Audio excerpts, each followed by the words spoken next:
ওই তাড়াতাড়ি নিচে নেমে আয় বলছি, আমি তোকে খাবো। না, আমি নামবো না। আমি কিছুতেই নামবো না। আমি এখানে ঝুলে থাকবো। আমি নামলে তুমি আমাকে খেয়ে ফেলবে। আমি নামবো না। আমি এখানে ঝুলে থাকবো। অনেকক্ষণ হলো তোর জন্য আমি এই গাছের নিচে দাঁড়িয়ে আছি। মানুষের মাংস অনেকদিন খাইনি, আজ তো তোকে আমি খাবোই। না, আমি নামবো না। আমি এই গাছে ঝুলে থাকবো। আমি নামবো না। আমি কিছুতেই নামবো না। বেশ কিছুক্ষণ এইভাবে চলে যাওয়ার পর হঠাৎ জঙ্গলের মধ্যে দিয়ে একটা শিয়াল বাঘের কাছে এসে দাঁড়ালো। ও বাঘ মামা, বাঘ মামা, এখানে দাঁড়িয়ে দাঁড়িয়ে কি করছো?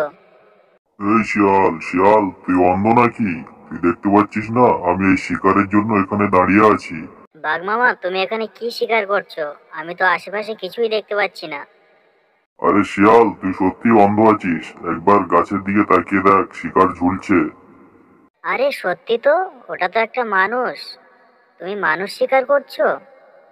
অনেকদিন হলো মানুষের মাংস খাই না, আজকের আমি এই বেটাকে খাবো।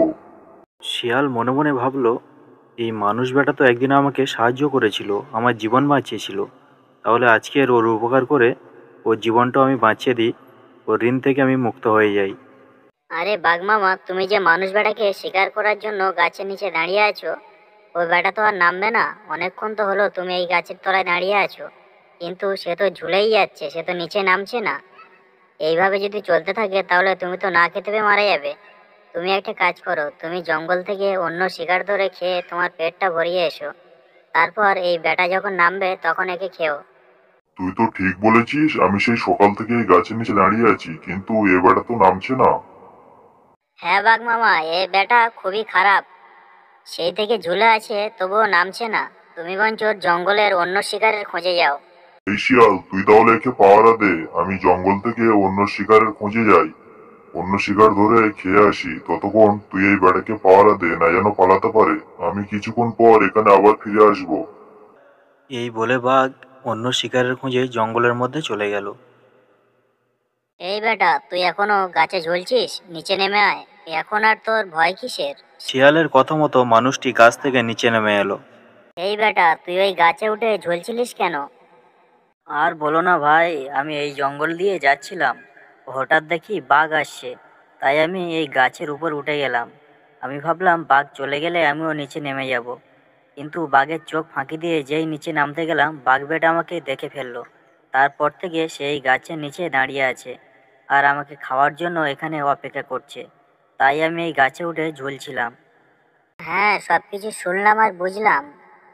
এদিকে আর ভুলেও এসো না। এখন তুমি বাড়ি যাও। তোমার উপর অনেক ধকল গিয়েছে, বাড়ি গিয়ে রেস্ট করো, যাও। আর ভুলেও কোনোদিন এদিকে পা ফেলো না। তোমাকে অসংখ্য ধন্যবাদ আমার জীবন বাঁচানোর জন্য। আমি তোমাকে সারা জীবন মনে রাখবো। এই বলে মানুষটি সেখান থেকে চলে গেল। বেশ কিছুক্ষণ পর এদিক ওদিক ঘোরাঘুরির পর বাঘ আবার সেই গাছের নিচে চলে এলো। এসে দেখে মানুষ আর সেই গাছে নেই। শিয়াল একা সেখানে চুপচাপ দাঁড়িয়ে আছে। এই বেটা, মানুষকে দেখতে পাচ্ছি না, মানুষটা গেল কোথায়? কি বলবো বাঘ মামা, আমার খুব ঘুম পেয়েছিল। আমি একটু ঘুমিয়ে পড়তে মানুষটা নেমে এখান থেকে পালিয়ে গেছে। কি বললি তুই? মানুষটা এখান থেকে পালিয়ে গেছে? অত কিছু আমি জানি না, আমার খুব খিদা পেয়েছে। তুই কোথা থেকে পারবি শিকার ধরে নিয়ে আয়, না হলে ওই মানুষটাকে খুঁজে নিয়ে আয়, না হলে আমি তোকে এখনই খেয়ে ফেলবো। ওরকম বলো না বাঘ মামা, আমার খুব ভয় করছে। তুমি অন্য কোনো একটি উপায় বের করো। ঠিক আছে, আমি তোকে ছেড়ে দিতে পারি একটা শর্তে। প্রত্যেকদিন আমার জন্য যদি তুই একটা করে মুরগি নিয়ে আসিস তাহলে আমি তোকে ছেড়ে দেবো, তোকে আর খাবো না। আর যেদিন তুই মুরগি নিয়ে আসবি না সেদিন আমি তোকে ধরে খেয়ে ফেলবো। ঠিক আছে বাঘ মামা, আমি আপনার শর্তে রাজি আছি। ঠিক আছে, কথাটা যেন তোর মনে থাকে। এখন তুই এখান থেকে যা, কালকে আমার জন্য একটা মুরগি নিয়ে আসবি। এই বলে বাঘ সেখান থেকে চলে গেল এবং শিয়ালটা কি করবে বুঝে না উঠতে পেরে সে সেই মানুষের বাড়িতে চলে গেল। আমি আপনার জীবন বাঁচিয়ে এখন আমি আমার জীবনটা হারাতে বসেছি। ওই বাঘ আমাকে বলেছে যদি প্রত্যেকদিন একটা করে মুরগি না দিতে পারি তাহলে সে আমাকে খেয়ে ফেলবে। তুমি আমাকে বাঁচাও ভাই। আরে শিয়াল ভাই, এটা কোনো ব্যাপার হলো? আমার এখানে প্রচুর মুরগি আছে। তুমি প্রত্যেকদিন একটা করে মুরগি নিয়ে গিয়ে তাকে দেবে। বাঘের কথা মতো শিয়াল প্রত্যেকদিন একটা করে মুরগি নিয়ে গিয়ে বাঘকে খাওয়াতো। হঠাৎ একদিন চিন্তা করলো, এভাবে যদি প্রত্যেক দিন আমি একটা করে মুরগি দিতে থাকি তাহলে একদিন তো মুরগি শেষ হয়ে যাবে। আর সেই দিন সেই বাঘ আমাকে খেয়ে ফেলবে। তার থেকে আমাকে অন্য কোনো একটি বুদ্ধি বের করতে হবে, যেটাতে বাঘ মারা যাবে আর আমারও জীবনটা বেঁচে যাবে। সে এসে আবার সেই মানুষটিকে বলল, দেখো মানুষ ভাই, এভাবে আর কতদিন চলবে? প্রত্যেক দিন যদি একটা করে মুরগি আমি বাঘ মামাকে দিতে থাকি, তাহলে তো মুরগি একদিন শেষ হয়ে যাবে, আর সে তো আমাকে ধরে খেয়ে ফেলবে। তার থেকে আমি যেরকম বলছি তুমি ঠিক সেইভাবে কাজ করো। ঠিক আছে, বলো শিয়াল ভাই, আমার কি করতে হবে বলো। শিয়াল মানুষের কানে কানে কিছু কথা বলে আবার সেই বাঘের কাছে একটা মুরগি নিয়ে ফিরে গেল।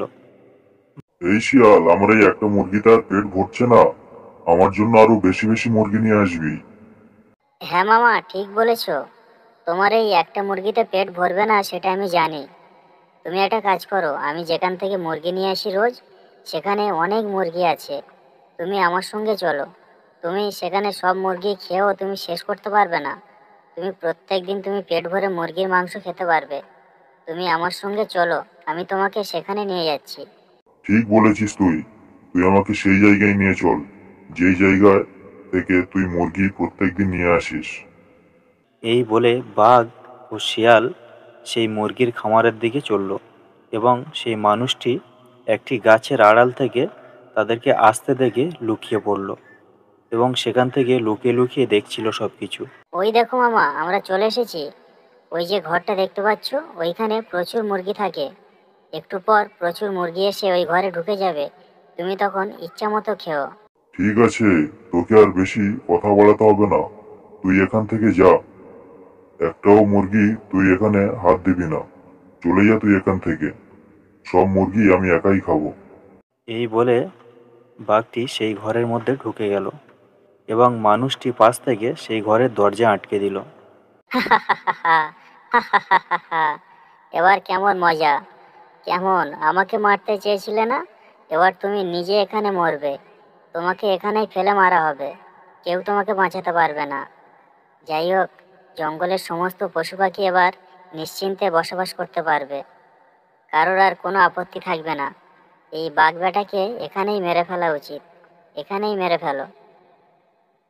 শিয়ালের এই কথা শুনে বাঘ ভ্যাবাচ্যাকা খেয়ে গেল।